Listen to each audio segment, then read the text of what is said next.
Hey, I'm back with my Thoughtful Thursdays, and since we're talking about memorable projects, I want to talk about the Asian Paints Muscat paint study. And yes, we have traveled all over the world, and to understand paints in a country which is so unfamiliar. Why did this project come to us?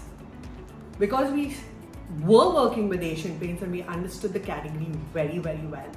But when we go to a different country, Asian Paints was trying to understand the market, not the Indians in Muscat, but the Omanis. And what are the Omanis like? What was their culture? What was their taste? And I think it was a humbling experience because he said we just don't understand them because we don't meet them. And I remember whispering and saying, oh, you have never met them?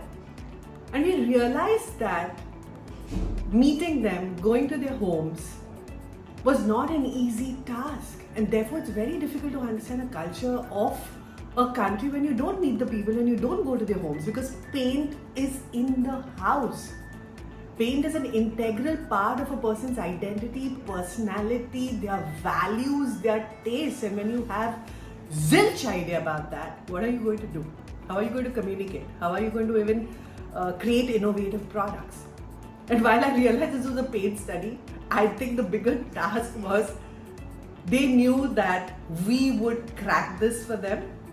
And I said, how the hell am I going to go to people's homes? I think that's when the Indian mind operates, like this word jugaad, which I appreciate now. I said, no, I need to understand. Then I made friends with people. I went to their homes and I want to talk about 2 to 3 things that I learned. First of all, cultures are universal. There is always a universal truth.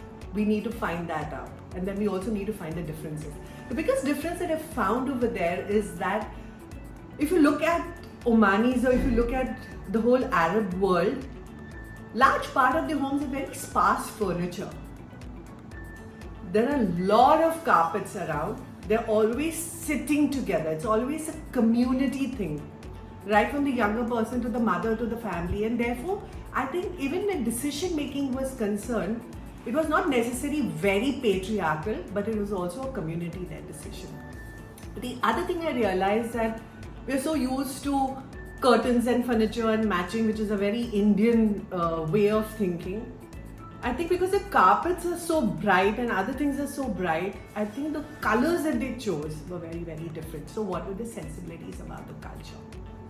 And how would Asian Paints integrate with a culture which is a little bit like us but different?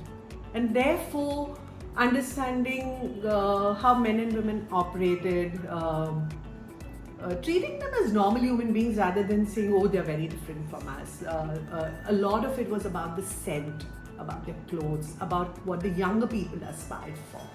And I think this was a study which really changed my perspective about cultures and an understanding that human beings are human beings after all over the world. The language should never bother us, because if we really want to understand a person, their emotional aspects, their relationship, I think they're more than willing to invite you to their homes.